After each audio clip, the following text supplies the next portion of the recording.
satu perbuatan dosa yang pasti di dunia dirasakan. Apa itu? Durhaka pada orang tua. Orang yang durhaka pada orang tua, di dunia dia tetap dapat, di akhirat dapat sekali lagi. Itu janji Rasulullah SAW. Lama hidup banyak dirasa, jauh berjalan banyak dilihat, lama jadi ustadz banyak yang curhat. Maka tidak satu dua itu saya lihat dalam kehidupan.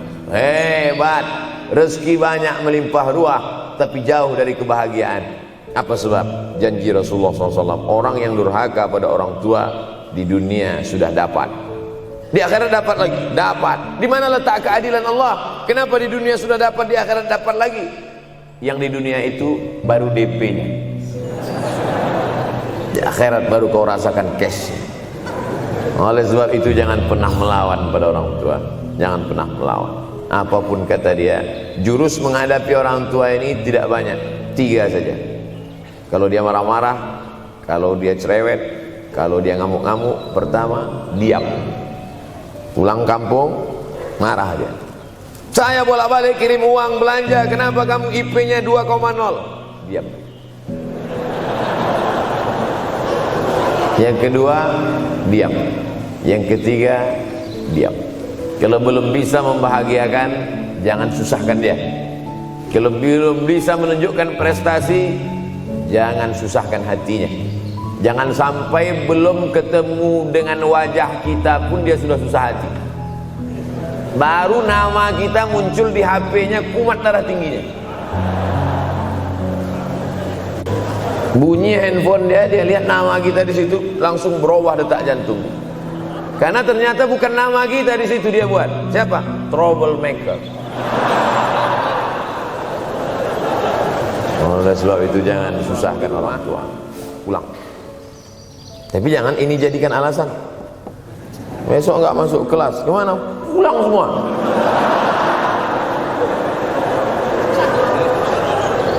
Pulang sesuai dengan kondisi, situasi dan keadaan. Pulang.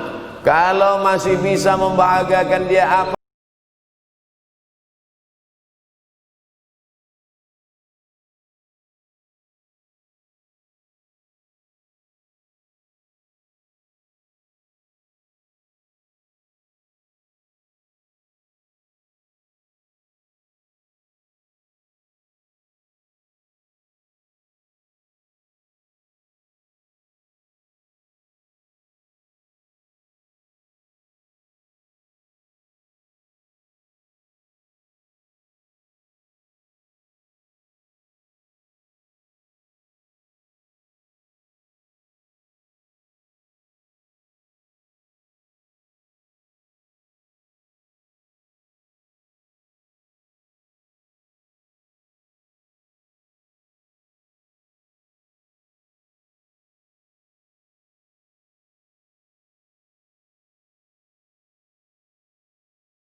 Adabani Rabbi fa ahsana ta'dili. Allah mendidik aku menjadi beradab sehingga adabku penuh. Allah Subhanahu wa taala tidak ada puji Nabi Muhammad SAW. Hai Muhammad yang salat tahajudnya sampai kakinya bengkak. Hai Muhammad yang hajinya tidak ada. Apa kata pujian Allah untuk Nabi Muhammad SAW? Wa innaka la'ala khuluqin azim. Akhlak agung dan mulia. Oleh sebab itu tak ada gunanya prestasi S1, S2, S3, postdoktoral, profesor kalau tidak berbakti kepada orang tua. Makanya orang tua itu levelnya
suatu jalan, kalau Umar bin Khattab lewat jalan Sudirman, maka setan lari ke jalan lain.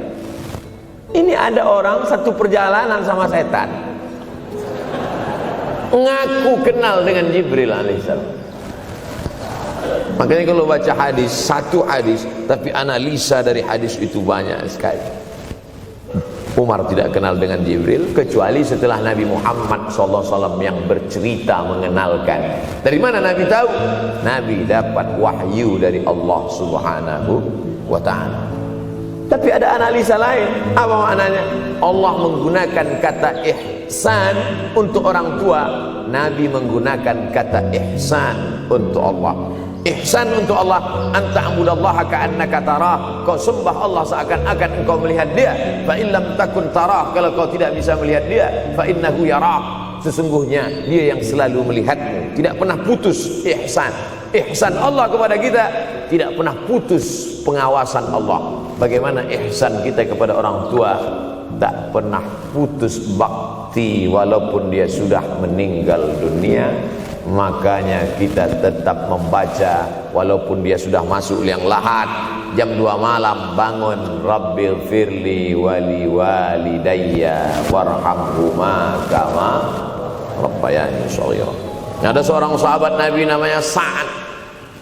Sa'ad sudah jadi bahasa Indonesia. Banyak juga orang Indonesia laki-laki sifat Sa'ad. Orangnya Sa'id, artinya bahagia. Sa'adah, kebahagiaan. Jenenge sapa? Sangadah. Itu dari bahasa Arab. Sa'adatun, bahagia. Datanglah seorang laki-laki bernama Sa'ad menjumpai Nabi SAW. Ya Rasulullah, wahai Rasulullah, ummi matat, ibu saya sudah meninggal dunia. Afa atasaddaqu anha, kalau saya bersedekah kira-kira pahalanya sampai apa tidak untuk almarhumah ibu saya? Kata Nabi, tasaddaq, silakan engkau bersedekah. Ayu sadaqatu afdal, sedekah apa yang paling afdal? Saqiyul ma, memberi air minum. Memberi air minum, niatkan untuk almarhum almarhumah, kata Nabi, tasaddaq, silakan sedekah. Langsung tanpa pikir panjang, apa kata Sa'ad? Idzan ahfiru bi'ran, kalau begitu saya gali sumur sekarang juga, sumurnya saya wakafkan dengan niat almarhumah. Oleh sebab itu, yang orang tuanya sudah meninggal dunia, pulang dari sini jangan gali sumur, cukup telepon, assalamualaikum, sumur bor. Cari pondok pesantren yang kesulitan air, pergi ke kaki-kaki gunung, orang mencari air, satu jerigen mikul 5 km jalan.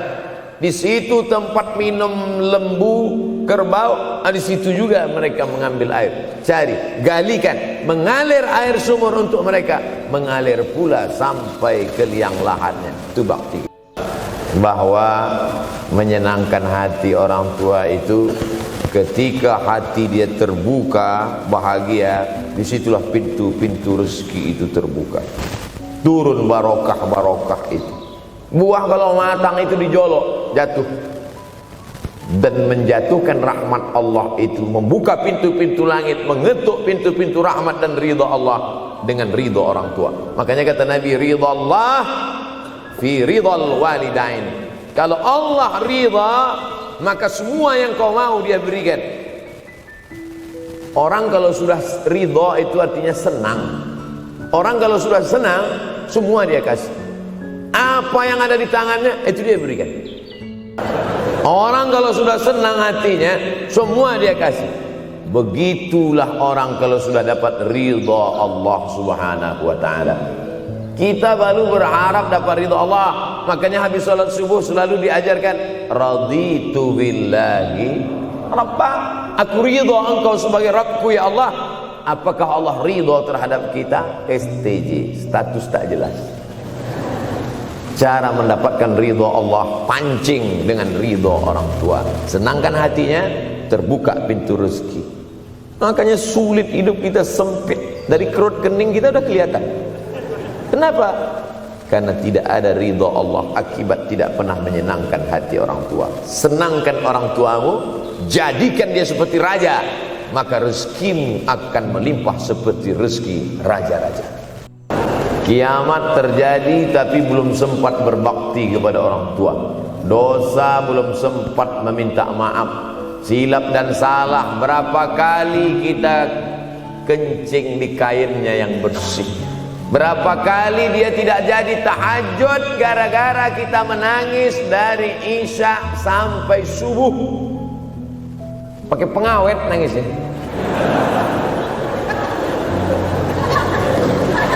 Tapi kita tak pernah sadar itu. Kita menganggap kita di dunia ini dibesarkan angin.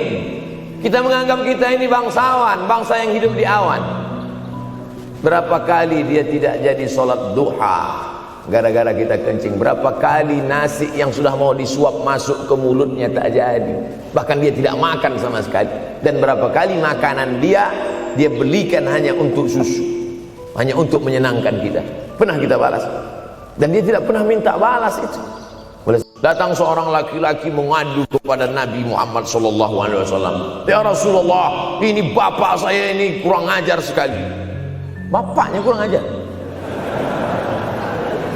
diambilnya harta saya ya Rasulullah. Gimana ini ya Rasulullah? Apa kata Rasulullah SAW? Anta wa maluka li abik. Anta sampai ke tempat kita jadi ente. Anta wa maluka, ente, harta ente, li abik, punya bapakmu. Jangankan hartamu yang di rumah itu, dirimu pun punya bapak. Nabi membela, seolah-olah Nabi berkata, apa yang diambil itu belum ada apa-apanya dibandingkan melepuh kulitnya untuk memberikan engkau sesuap makanan yang halalan thayyibah. Orang yang durhaka pada orang tuanya, insya Allah anaknya juga akan durhaka kepada dia. Oleh sebab itu maka jangan pernah durhaka. Kalau sempat durhaka lalu kemudian meninggal dunia dia Pak Ustadz, sudah meninggal pun tetap masih bisa berbakti. Pertama dengan doa, kedua dengan sodakoh. Kalau kebetulan rezeki banyak sodakoh. Kalau tidak ada rezeki melimpah, doa. Bangun malam, Rabbi firli wa liwalidayya warhamhuma kama Rabbi firli, ya Tuhanku ampunkan aku, wali walidayya, ibu dan ayahku, warhamhuma, sayangi mereka berdua, kama, sebagaimana rabbayani shaghira, sebagaimana mereka mendidik aku. Coba kita lihat susunan kalimatnya, seperti ada kekeliruan kalimat. Na'udzubillah, mana mungkin kalimat Allah keliru.